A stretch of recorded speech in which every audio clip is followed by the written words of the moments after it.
Կտա Սերգեյ Բագրատյանը, համեցեք։ Շնորհակալություն, ձեր լայրնակիցներ, հարգելի կառավարություն, մեր եւ գործընկերների շուրթերից անհանգստություն է հնչում առ այն, որ Հայաստանի Հանրապետության արտաքին գործերի նախարարությունը ավելի կոշտ դիրքերից հանդես չի գալիս մեր շահերի պաշտպանության նպատակով, բայց ցավոք սրտի մեր պատմական իմաստնությունը պետք է հուշի մեզ, որ ամենահզոր դիվանագիտությունը չի կարող ոչնչանել, եթե դու չունես քո հետևում քո թիկունքում հզոր բանակ։ Իսկ հզոր բանակ ունենալու համար մենք պետք է ունենանք դինամիկ զարգացող տնտեսություն։ Հիմա անդրադառնամ տնտեսության դինամիկ զարգացման հնարավորությանը։ Օրերս Գեոպրոմայնինգ ընկերության տնօրենների խորհրդի նախագահ Ռոման Տրոցենկոն հայտարարեց մեր հանքարդյունաբերության մեջ 2 միլիարդ դոլար ներդնելու մասին, բացի այդ եւս 1.5 միլիարդ դոլարի ներդրում նախատեսեց նոր պղնձաձուլարան կառուցելու համար։ Սա խոշորագույն ներդրում է հայկական իրականության մեջ եւ իսկապես կարող է փոխել ողջ տնտեսական իրողությունների հիմքը եւ մեր հզորության նոր աստիճան հաղորդել հայկական հանրապետության հետագա զարգացման ընթացքին։ Այս իմաստով կարծում եմ նման խոշոր ներդրման համար մենք շատ աշխատանք ունենք անելու, կառավարությունը պետք է նախաձեռնի օրենսդրական փոփոխություններ, մենք պետք է պատրաստ լինենք այսպիսի հզոր ներդրումներ դիմավորելու եւ կարողանալու արդյունավետ օգտագործել, որովհետև դրա մուլտիպլիկատիվ էֆեկտը շատ հզոր է ավելի, որովհետև դրանով կարող են արտադրվել շարժիչներ, ռազմարդյունաբերական բաղադրիչներ, էլեկտրոմոբիլների պահեստամասեր, այսինքն ամբողջովին նոր մակարդակի տնտեսություն ենք սպասում, որ կձևավորվի։ Հիմա խնդրում եմ, որ կառավարությունից պատասխանեք, թե երբ ենք սկսում այս ծրագիրը, պատրաստ ենք արդյոք այլևս քայլեր կատարելու ընդառաջ, որպեսզի ծրագիրը արագ իրականացնենք եւ դրանից իսկ հզորացնելով տնտեսությունը հզորացնենք մեր բանակը։ Շնորհակալություն։ Հարցին կպատասխանի վարչապետ Նիկոլ Փաշինյանը։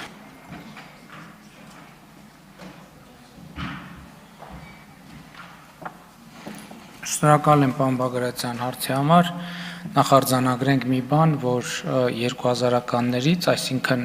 2000-ականներից ի վեր առաջի անգամ Հայաստանի Հանրապետությունը, Հայաստանի Հանրապետության ժողովուրդը, ըստ այդմ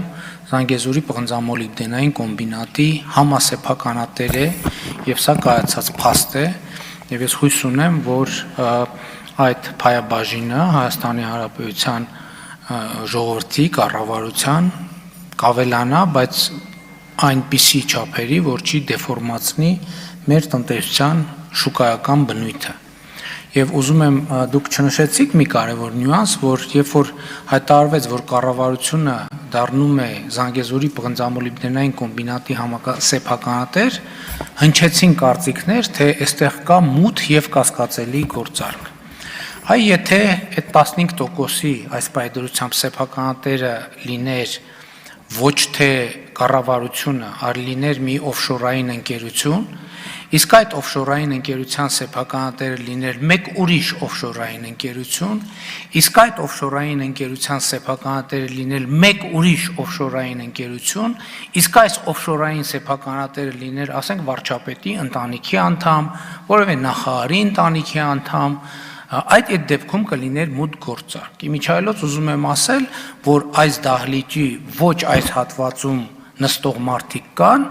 որոնք իրենց գործունեության ընթացքում այդպիսի գործարքներ արել են եւ կարծում եմ մեր իրավապահ մարմինները պետքա լրջորեն զբաղվեն այդ գործարքներով, բարձելու համար դրանց պատճառահետևանքային կապը, այդ թվում պոտենցիալ դավաճանական գործարքների հետ։ Երկրորդը, որ ուզում եմ արձանագրել, հետեւյալը, որ Գեոպրոմայնինգ ընկերության սեփականատերերից մեկի կողմից հիմնական խոշոր սեփականատիրոջ եւ տնօրենների խորհրդի անդամի կամ նախագահի կողմից Հայաստանի Հանրապետությանը արվել է առաջարկ։ Մենք այդ առաջարկը քննարկել ենք եւ տեսել ենք, որ այդ առաջարկը համապատասխանում է Հայաստանի Հանրապետության շահերին, տնտեսական եւ պետական շահերին։ Ինչու՞, որովհետեւ ներառում է երկու շատ կարևոր բաղադրիչ։ Առաջինը պղնձաձուլարանի կառուցում, որը նշանակում է, որ Հայաստանի Հանրապետությունը այլևս ոչ թե խտանյութ պիտի արտահանի եւ ուրիշ տեղից ներկրի պատրաստի պղինձ այլ արտադրանքում օգտագործելու համար, այլ Հայաստանի Հանրապետությունը պետք է թողարկվի պղինձ, այսինքն հենց մետաղը։ Երկրորդը այս ծրագրի մաս է նոր ատոմակայանի կառուցումը եւ այդ խոշոր ընկերությունը, որը հիմա փաստացի դառնում է կառավարության սեփականատերը, ստանձնել է պղնձամոլիբդենային պղնձաձուլարանի հիմնադրման մասով ներդրումային պարտավորություններ, որոնք պատշաճ նաև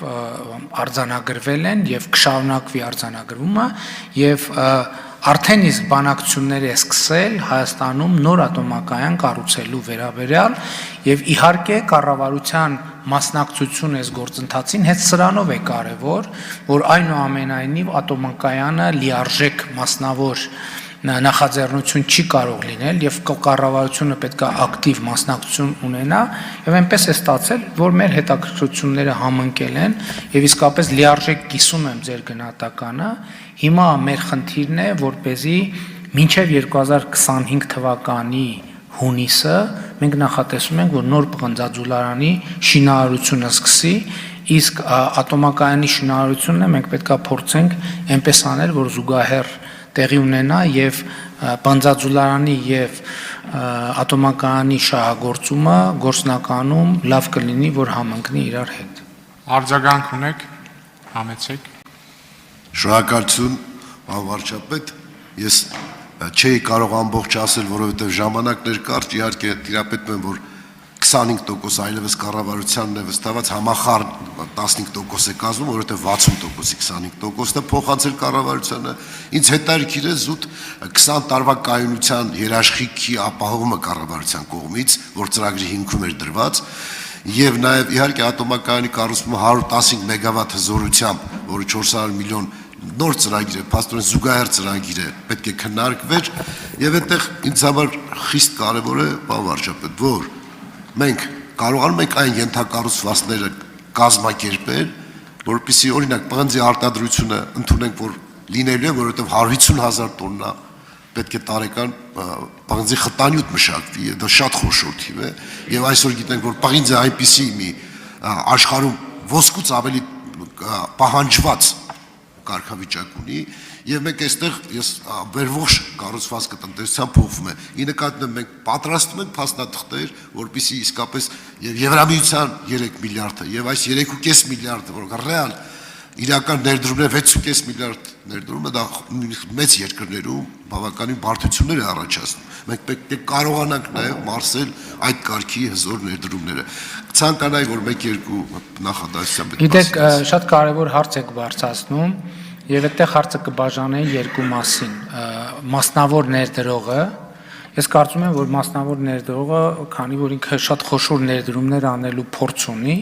ինքը կկարողանա դա անել, իհարկե կա պետական հատվածը եւ դուք ճիշտ եք, որ մենք պետք է պետական կապիտալ ծախսերի դինամիկան եւ տեմպը եւ որակը այնքան կարողանանք զարգացնել, որ այսպես ասած կարողանանք ապահովել մասնավոր հատվածի պոտենցիալ ներդրումները։ Ես կարող եմ ասել լավ նորությունն այն է, որ կա փոխադարձ ըմբռնում, որ մենք պետք է այս ճանապարհով գնանք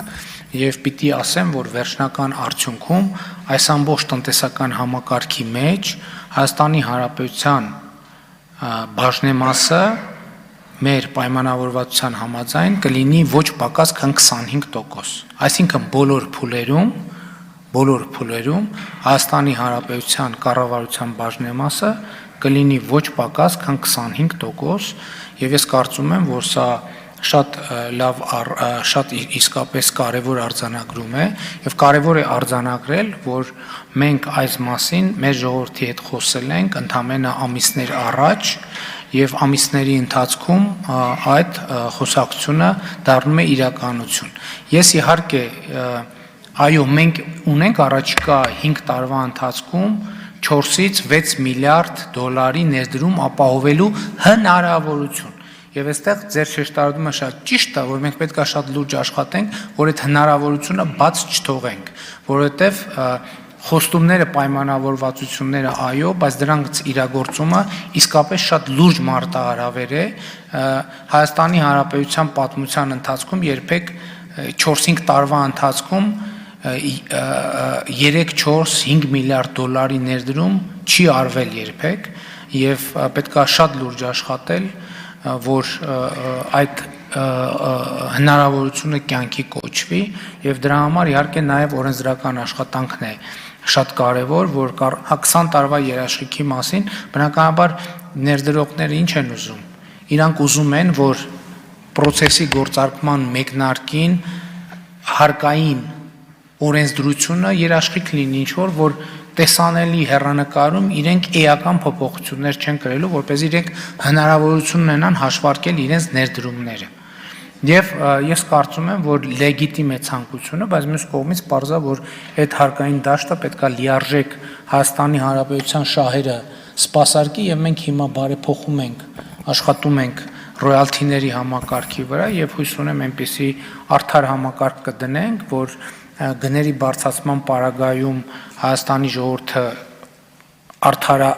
իր արդար ակնկալիքները ստանա, իսկ գների անկանխատեսելի անկման պարագայում ներդրողները որոշակի պաշտպանություն ունենան եւ բարձիկներ ունենան, որպեսզի ասենք այդ հարվածները շուկայի անկայունության իրենց համար տանելի լինեն։ Սրա մասին է խոսքը։ Շնորհակալ։